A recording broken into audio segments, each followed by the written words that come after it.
Hello, everybody, and welcome to Heart-Like Vedic Astrology. In today's talk, I was going to discuss Pisces Constellation, or Meena Rashi, as it's known as in Sanskrit. This talk is from a Vedic astrology or Jyotish perspective, so ancient Indian astrology that's more than 5,000 years old. So let's take a look here at what we're working with. Oh, I've a few announcements and some orientation if you're new to the channel. I guess the big announcement is that I'm offering a level 1 course this coming January 2026. I have a little video on it if you want to check out the video. If you're interested in an application or to be on a mailing list for courses, email heartlightastro@yahoo.com. And the application will be available at the end of this month, so September 29th, Monday, September 29th. Eclipses this month, so it's a pretty busy month. We just had a lunar eclipse a couple days ago, and the 21st of September, we're going to have a solar eclipse. So I have these various videos on eclipses that may be helpful to you. So a general video on the Vedic astrology perspective on lunar and solar eclipses, or Chandra Surya Grahan, auspicious timing or muhurta of eclipses, and then mantras for Rahu or and Ketu, the north and south nodes of the moon, and eclipses generally. Also, if you missed the lunar eclipse video I posted for September 7th, that includes actually charts related to the United Nations, which is meeting this month during the time of these eclipses, as well as Palestine and Gaza. And that's actually a big topic of discussion during the United Nations gathering, so that might be interesting to some of you. All of my teaching videos on the subject of Vedic astrology are my consults playlist. They can be found there. Wherever you see a double asterisk on one of my talks, that means I have a teaching video on the topic if you'd like to learn more. My channel is all about playlists, so the different videos are easy to find. So like this type of video on Pisces is in my constellations or Rashi's playlist, but there are others like planets, grahas, houses, bhavas, etc. Also, if you'd like to learn astrology by looking at famous birth charts, so famous people, places, and moments in time, I would check out my birth chart archive list 2025 video, where I list all the different famous charts I've analyzed on the channel and the videos you can find them in. Some of the newest videos I've posted, in case you've missed any, are planetary transits or Gochar for September 2025, the national birth chart of India, and then colors in Vedic astrology. And if you're new to all this and want to learn more, the videos that I've listed at the bottom of the slide are some of the videos I would start with to really create a good foundation for yourself and get more out of talks like this. Okay, so just a couple words about constellations or rashis generally before we specifically talk about Pisces. Constellations are different than signs. So if you're coming from like a more of a Western astrology perspective, they talk about signs, and they are actually different things, even though they have the same names. So constellation is based on fixed stars, meaning what you could literally see in the sky with your eyes. Signs actually are more symbolic at this point. The reason being is if you look at this graph or graphic in the middle of the slide here, you have the sun in the middle and the earth is spinning around it, and then you have the zodiac spinning around both of them. And that zodiac involves the 12 constellations. Okay. So the zodiac or spins about the same, at about the same rate as the sun, so about 365 days. But there's a little bit different. There's a little bit of difference there, less than a degree. So that doesn't make much difference, like maybe 2,000 years ago, that didn't make much difference because the sun um, and the zodiac were lined up, in terms of their way they were, revolving. But slowly over time, there's been more slippage. And so now we're 2,000 years from that point. And so now there's actually about a 27 degree difference, 26 and a half, 27 degree difference between the constellations and the signs. Okay. The signs are based on the sun's movement. So signs are based on, again, like a more of a theoretical keeping up with the sun type of energy versus where the stars are actually in the sky. Okay. Um, and the other thing to know about constellations is that planets are more influential than constellations. Okay. So a lot of people will talk about how planets are kind of the actors on the stage and constellations are the stage or the backdrop of the stage. And not that the stage is not important, right? If you've ever been to a play or even like watched a movie or whatever, the backdrop, the cinematography, the costumes, the lighting, the background and all that. I mean, that's, it sets a tone, you know. It provides a context for, the different players, actors, or planets to do their thing. So just keep that in mind. Okay, so on to Pisces now, also known as Meena Rashi. It's ruled by Jupiter, which is known as Guru in Sanskrit. And this is what we call a Sattvic Graha. So Graha means planet, loosely translated. And Sattvic gives more of like a spiritual type of orientation to the energies and actions of that planet. Okay, that's Jupiter. Jupiter is what we call a kapha type of planet. That relates more to Ayurveda, traditional Indian medicine, where there are three different imbalances: Vata, Pitta, and Kapha. So Kapha is related to water/earth energy. Okay. Also, when we talk about astrology, related to ether. Okay, so those seem in some ways quite disparate, like earth and water and then ether. Okay. So Jupiter as a planet provides energy. And again, this is the ruling planet for Pisces. Has a spiritual energy to it, has an expansive energy to it. It provides wisdom, intuition. It's also charitable, benefic in nature. It's the great natural benefic. Okay. So those are all energies that are part of Pisces. Pisces is also a dual water sign or Dusvabhavajal.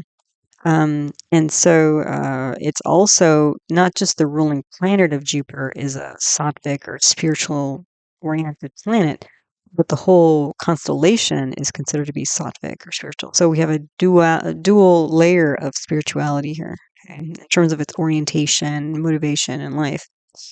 Um, Also, since Jupiter rules Pisces, um, there's this notion that sort of more, I say, like higher level, um, creatures such as animals are related to um, the constellation. Right?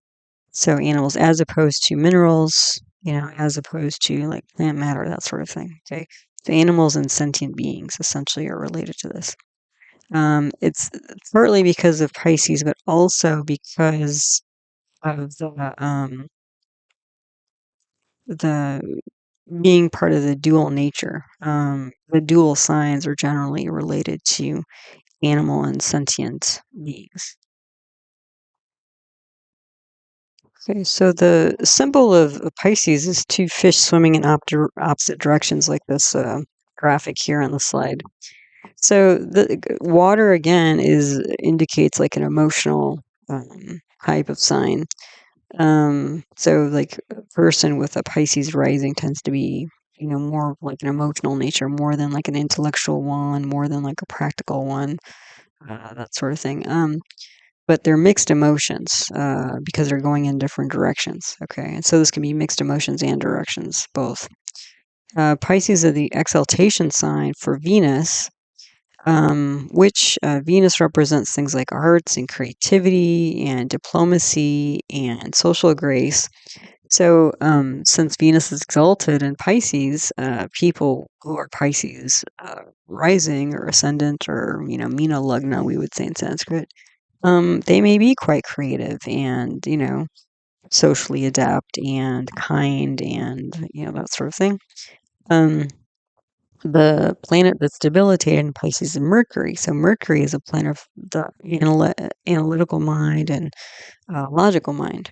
Okay. So again, there might be sort of mixed emotions here and also at odds potentially with intellect. Okay. So there are three nakshatras that are part of this constellation. Nakshatras, if you're not familiar, are also called lunar mansions. There are about 27 of them. Every night the moon passes through a different one, and they all have different energies associated with them. So, so of the three, well, almost three nakshatras in Pisces, the first one is Purva Bhadrapada. Okay, that the symbol of that is the front legs of a funeral pyre. So this one is like a lot of chaos, destruction, literally things burning down, burning to ash, transformation. Okay. But luckily in Pisces, the last, what they call pada of the nakshatra. So each nakshatra, each lunar mansion has four padas or 4 feet. So 4 divisions. And so only the last fourth of Purva Bhadrapada is in Pisces. Okay. So that very destructive energy. Then after, you can see the progression though with this energy. So after Purva Bhadrapada is Uttara Bhadrapada, which are the back legs of a funeral pyre. So that's also related again to like cremation, transformation, and that sort of thing. But there's this additional notion of having taking a step back or having a bit of distance or surrendering, from a more spiritual perspective, bringing maybe some, containing the chaos or making sense of the chaos or transcending the chaos, that sort of thing. Okay. And all of that nakshatra, all 4 padas are in Pisces.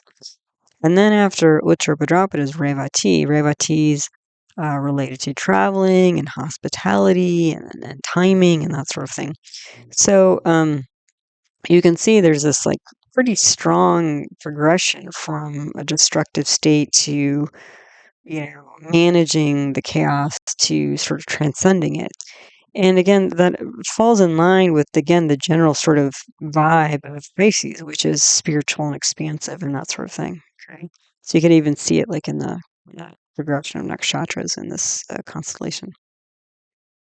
On a more personal basis, Pisces, since it's an even numbered sign or constellation, is considered to be more of a feminine type sign.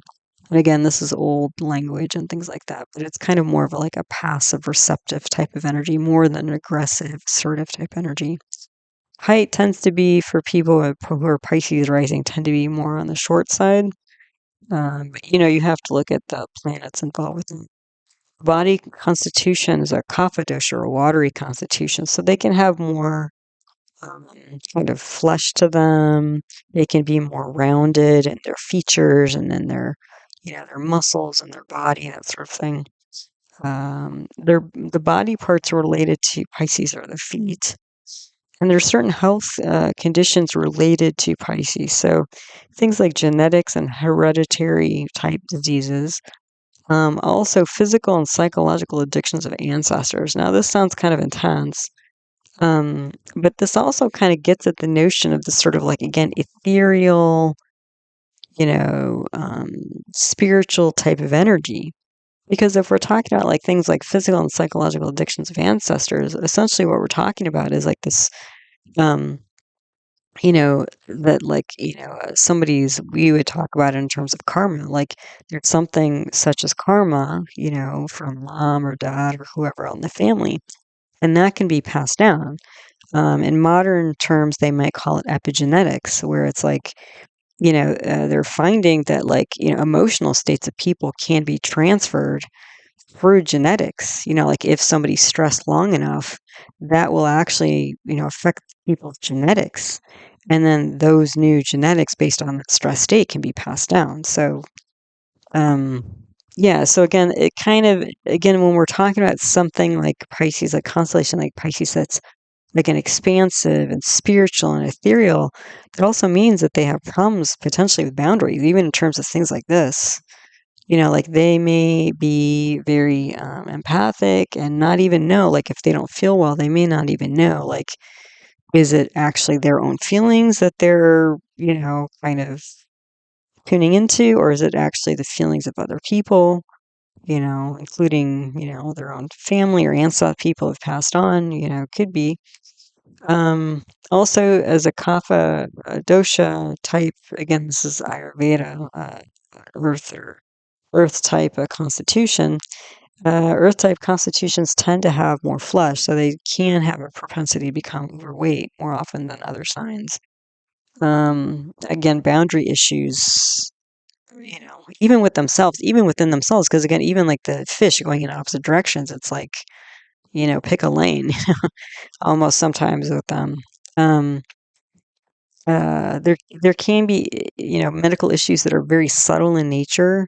Again, that gets to this very ethereal type of energy associated with with the constellation. Secretions of different types, so like saliva and sweat and tears, like fluids and stuff like that, or again, this is like involving more of, Jupiter, and its relationship with equilibrium and lubrication. And again, it's a water sign. And then the thing too is that again, this gets into to some degree boundaries and subtlety as well, but they may be so ethereal. And again, Venus is the practical counselor. Even though Venus will bring things like beauty and creativity and things like that, um, they're not the most uh, practical folks. You know, um, they can be, but the other thing is that Venus, and we'll talk about this more, is the a lord of two negative houses.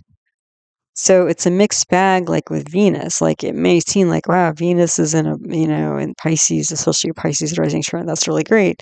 But it also means it's going to bring those negative house energies to the ascendant, which the ascendant represents the physicality and psychology of somebody. So it's kind of a mixed bag with those things. Okay. But again, this ethereal, subtle, sattvic, nature, spiritual nature, they may not always seem like they're really in touch with reality. They might be in their own world a bit. In terms of fruitful and barren, again, these are old-fashioned terms, but just so what's out there. Pisces is considered to be a very fruitful sign. They tend to have quite a number of children, mostly because they're a water sign. And water signs, it's again, it's like when you water a plant, right? You're providing the sort of, signal to grow and thrive and that sort of thing. So it's similar with Pisces or Meena and actually the other water signs. So the Pisces might have a lot of children. So if we're specifically talking about, I've mentioned a few times, but if we're specifically talking about Pisces or Meena as a lagna, rising sign, ascendant, first house, these are all different names of the same thing. Um, so like the little picture here on the right side of the slide, this is a North Indian style chart, and the diamond that at the top middle, in the top middle that's colored in, that's what we call the ascendant rising sign first house, or lagna in Sanskrit. And that house represents the sign that's rising in the eastern horizon when somebody is born. So that little 12 in the bottom corner, doesn't represent the first house because this is the first house, but that 12 represents the 12th constellation of Pisces or Meena. So when you see a North Indian style chart, which is what I use in my work, and you see that 12 in the bottom corner, it means you're dealing with a Pisces ascendant or Meena lagna. Okay. So if there's nothing else you know about somebody except that they are, Meena lagna, what kinds of things might you assume? And again, these are assumptions. This is just a first pass without knowing anything else about the chart, where any other planet is. But what are some things you might consider for somebody who's a Pisces rising? Well, again, contradictory emotions and possibly at odds with the intellect as well. Okay. This might come across as being confused or indecisive or maybe flaky. I mean, not to get judgmental, but people use different words that are sort of like similar. They're kind of getting at the similar kind of trying to describe the similar general MO of somebody who's a Pisces rising. Now, this won't be true for everybody. I know plenty of Pisces who are not, all over the place, but they can be, okay? Also, because of Jupiter is an intuitive planet, spiritual planet, charitable planet, represents wisdom. So that may all be true. Again, for the first pass to understanding a Pisces rising chart. Also, they might be creative in nature because Venus is exalted in Pisces.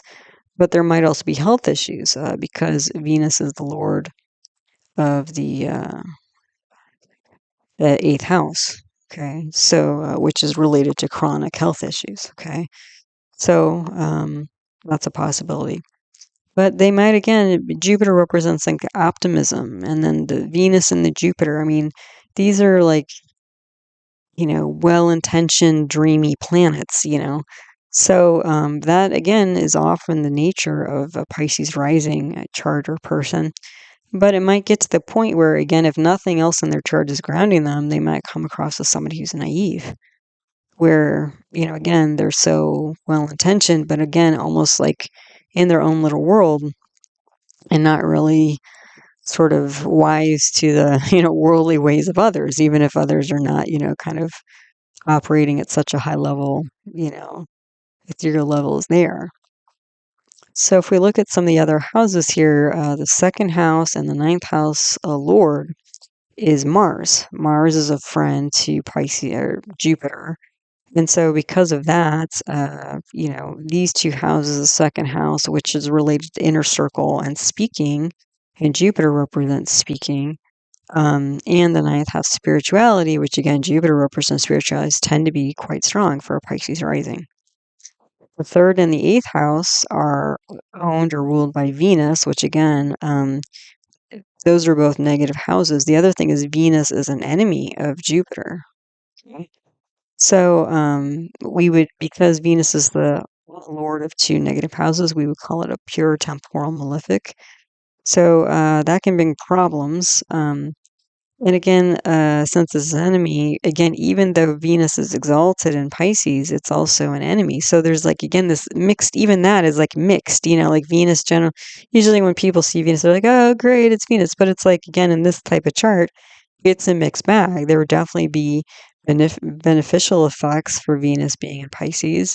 But there's also negative effects. So a duality here. Okay. And again, they may not be the most practical or grounded. The fourth and seventh houses are ruled by Mercury, which is an enemy to Jupiter. It's also a dual planet. So the fourth house relates to home, the seventh house relates to spouse. And since these are dual signs ruled by a dual planet, this might be somebody who has two homes, literally, or two spouses. The other thing is Mercury is debilitated in Pisces. So, especially the fourth home, there might be trouble related to homes and education because the fourth house represents that, and maybe even mother as well, since the fourth house is represented by mother, or represents mother. And the fifth house here, the Lord is the moon, which is a friend sign. It's also the exaltation sign for Jupiter. So this is a strong, house, which represents advising, teaching, counseling, and children, which some of these things we've mentioned already. Children we've mentioned, also creativity, especially in a public way. But Jupiter also represents teaching. So this could be somebody who's sort of a public teacher of sorts. Also, probably maybe an advisor, but maybe more of a theoretical advisor because of the problems related to Venus. And again, Venus is the worldly advisor, while Jupiter's the spiritual advisor. And then also, kids, again, not just being a water sign for Pisces makes it, a fruitful sign, but, Jupiter, the planet representing children, is exalted in fifth house. Okay. So then the sixth lord here is Sun, which is a friend sign to Jupiter as well. So Sun is also pure temporal malefic, which can bring problems, depending on where Sun's located. But because at least the Sun's a friend to Jupiter, and Jupiter doesn't have any enemies as a planet. Pisces people tend to win their enemies over with their kind nature, because they probably won't, unless they're a bunch of malefic, like in the lagna or something like that, they probably won't, hit back, they'll probably roll with it and like turn the other cheek, or spiritualize their negative experiences from others, and like probably be maybe even too forgiving, maybe they forgive and forget and they shouldn't forget, that sort of thing. And again, this might indicate health issues. Then the 10th lord here is Jupiter. It's Jupiter itself. So, 10th house is related to career and reputation. So that should be strong, generally speaking, for Pisces. Again, without knowing anything else as a background, that's probably gives some strength. And also, the 10th house here is going to be Sagittarius, which is a dual fire sign. So this might actually be two different jobs or two different careers that they're involved with. Then the 11th and 12th houses are ruled by Saturn. Saturn's neutral to Jupiter. Um, Capricorn, which is the 10th house, or sorry, 11th house for Pisces rising, is the debilitation sign for Jupiter. So the 11th house represents things like friends, clubs, group society, older siblings, and income.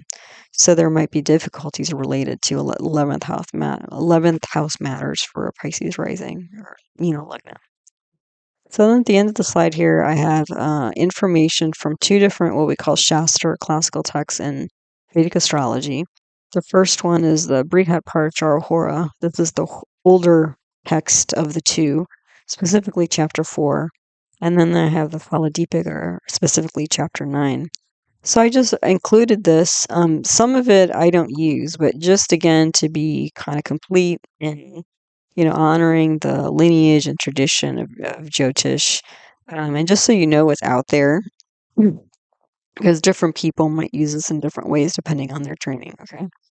So the BPH here, first up, talks about a Pisces rising actually has the appearance of a pair of fish. And I have no idea what this means. So it was kind of a strange thing, maybe they seem like they're coming and going, or maybe because some people are like that, they don't seem very grounded or settled in themselves, or like when you talk to them, it's like they'll talk about one thing and then talk about something completely different, and somehow they're integrated or not, or somehow, they might have kind of a split energy. I guess I would take it that way. Um, Strong in the day. I think that's because Jupiter also rules the 10th house, which is related to midday time. So that might be why that's there. Element of water, we've talked about. Sattvic, we've talked about spiritual nature. Healthy. This is a little bit surprising to me because I mentioned there are problems with Venus and Sun because they own the third, sixth, and eighth house. Um, Also, the sun itself represents general health.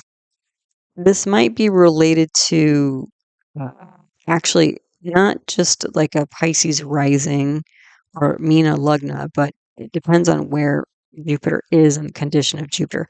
If Jupiter is strong, they might be healthy or if Jupiter is in, the first house, the fifth house, or the 10th house, because Jupiter is what we call Swan in its own house in the first or 10th, and it's exalted in the fifth. So if it's in a strong position like that, it would give what we call a what is it? Hamsa yoga, which is a Pancha Mahapurush yoga. The yoga is a planetary combination giving extra meta effects. And Hamsa yoga, one of the descriptions of a Hamsa yoga is somebody who has like attractive physique, an attractive body. So that seems like a little bit jumping the gun if we're just talking about a Pisces rising. Again, we don't know where Jupiter is and the condition of it, so I think that's questionable depending on the chart. But glides in water, so there might be this sort of, again, floaty, ethereal quality, maybe graceful vibe.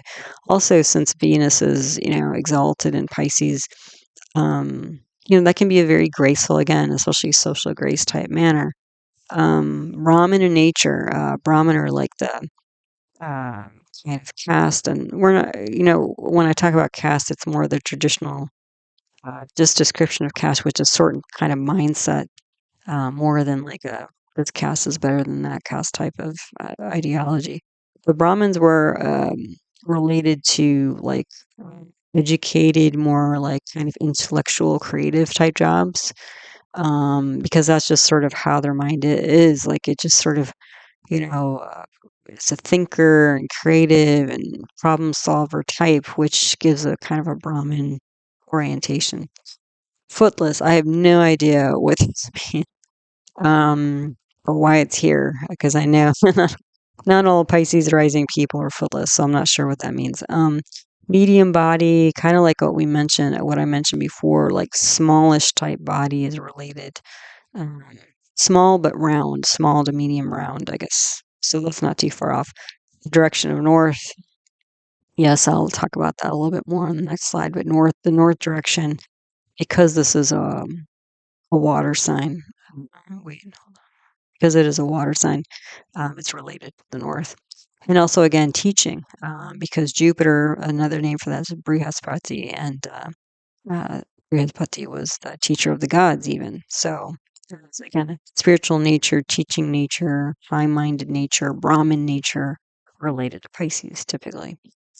Then from the Phaladipika, beautiful symmetrical body. So, again, I think that's related to um, the condition, position, and the condition of Jupiter. So I wouldn't necessarily assume this. I don't think this is true of all Pisces rising. Attractive eyes. I'm not sure why eyes is here because Pisces is related to the feet. Not that's not, so I understand why foot was in the Brihat Parashara horror list, but why footless? I didn't really understand. Attractive eyes. Again, this might be the Hamsa Yoga, again, depending on the uh, position and condition of Jupiter. Learn it again, that's related to this Brahmin nature, also high-minded, advisor type nature.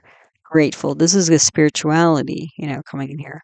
Then satisfied with wife and fortune. Well, we'll talk about, because there are problems with Venus, and Venus as a planet represents spouse. Um, there can be problems with spouse for Pisces rising, okay?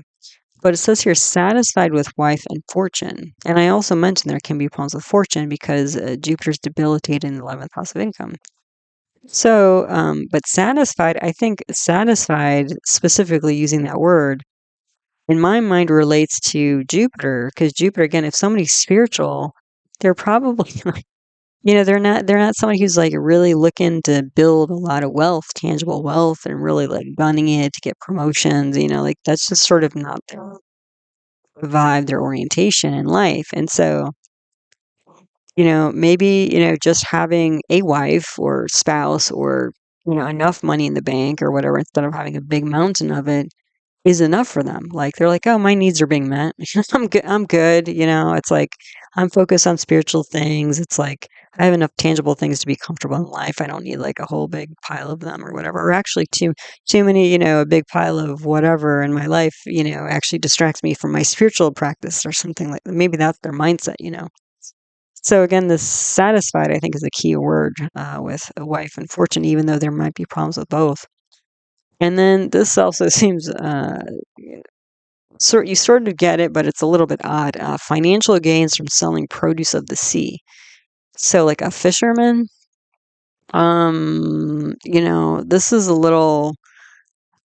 I don't really see, even though Pisces is a water sign, I don't see water associated with the two houses related to that are usually related to profession, which are the seventh house of independent business, which is going to be a dual earth sign of Virgo for Pisces rising, and definitely not either Sagittarius, which is the 10th house of 9 to 5 work. But maybe if you looked at a bunch of fisherman charts or something, like, maybe there's a higher percentage of Pisces rising charts in that bunch. Maybe. So this is also a little bit, um, you get some of the words make sense, but this particular combination doesn't really make sense to me, but, it is what it is. Just so you know it's out there. And then also, again, overcome enemies, which we talked about. Okay, so then if we look at Pisces or Meena, kind of in a more environmental type of way, because again, this is the background, right? Is the method of rising, and this means, like with all the constellation, there's usually a head or a tail, like the head part of the constellation and the rear end of the constellation. Some of them rise head first, and some of them rise rear first. In this, when there's a head rising constellation, that generally is seen as auspicious because it means that it will bring more auspicious energy to benefic planets in that house, and then diminish some of the malevolent nature of uh, natural malefics. And then the opposite is true with uh, tail rising or back rising constellations. Okay. But Pisces, for the most part, I think some people also considered Gemini to be what we call a both way rising chart. But again, Pisces has fish that are in opposite directions. So which end is the which side is up? Which side is the head and which side is the tail? It's kind of both, right? So this is a both way rising. This is usually considered to be the only both way rising constellation, or Ubayodaya constellation, which is neutral. Okay, so so again, the duality shows up even in this method of rising. The direction I mentioned was north. The elements again of the water. And so places related to Pisces or Meena are watery places like oceans and seas, damp places. Now, the other water signs, Cancer and Scorpio, are also related to water, but different types of water. Like Cancer is water with boundaries, so it's more contained. And then Scorpio is more like very stagnant types of energy, like maybe a pond rather than a river. Pond that was like the water doesn't really flow much, so there's not a lot of turbulence or whatever. Or like a well might be Scorpio because it's deep. So yeah, or places of water that are stagnant and maybe even like building up toxin, like swamps and stuff like that. Building up toxins and sort of maybe even festering a little bit can be related to Scorpio. But Pisces is like big bodies of water that are moving, maybe moving in two directions. And again, expansive, vast. Like this picture I even put here. It's like where's the end? There's in the distance somewhere. There's some mountains or something, hills in the back. But for the most part, this is a very spacious type of picture. Even which gives like again like a very ethereal vibe with the sunset and the colors and everything, the color palette. So that's like the vibe, generally speaking, of Pisces. But other places like prisons, monasteries, hospitals. So this might seem random, but the natural 12th house. So when you have Aries, the first constellation, the first house, that gives you a natural zodiac. And so Pisces is the 12th constellation and relates to the 12th house, even when it's in another house in somebody's specific chart. And the 12th house is related to loss, expenditures, but also isolated places, remote places, charity as well. Again, that's picking up the energy of Pisces, in the natural chart. But, monasteries are places of spiritual transformation. Hospitals are places of, physical, maybe mental, emotional transformation. And prisons, again, prisons are potentially there also for transformation. I mean, theoretically, at least, I don't know if they all function that way in today's world, but at least there's an opportunity there, right? Some in some places and times, I mean, they just off people, they're like, it's not worth kind of housing them, for years or however long.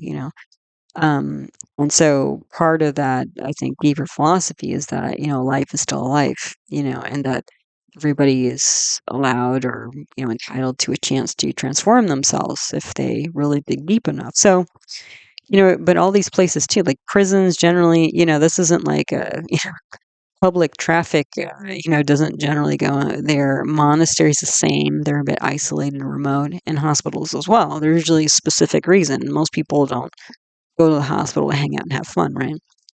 Um, but again, they're all places where people can, again, transform and be in,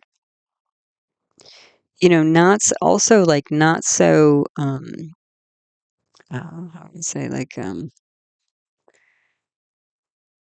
have less attachment or like a load of the kind of worldly, mundane responsibilities. So they can potentially, self reflect more and contemplate more. You know what I mean? They're all kind of at least they have the opportunity to do so. Potentially. Again, they may not all function that way. So the nest in a particular place, northwest wall is related to Pisces and also low places. Like what do they call it? Sea level type places. Yeah.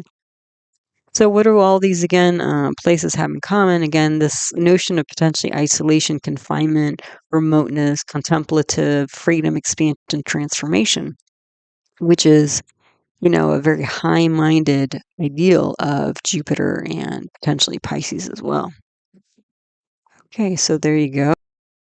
Okay, yeah. So as always, thanks so much for stopping by, listening to one of my talks. I appreciate all your support for my work in the channel. It's very much appreciated. All of my teaching videos are in my concept playlist. They can be found there.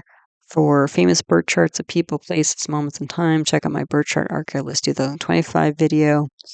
I do offer personal birth chart readings if that's interesting to you, or if you'd like an application for my upcoming class in January, level 1, or to be put on a mailing list for future courses, you can email heartlightastro@yahoo.com for that. I do have another YouTube channel on natural medicine where I talk about Ayurveda, traditional Indian medicine, and yoga, so other Vedic arts, as well as other paradigms of medicine like homeopathy and naturopathic medicine. And the name of that channel is Nature Source Care. So that's out there too for you. All right. So as always, I hope you found this talk helpful, useful, and interesting to you as you learn to navigate the energy cycle of your own life. All right. So until the next one, take good care. Namaste.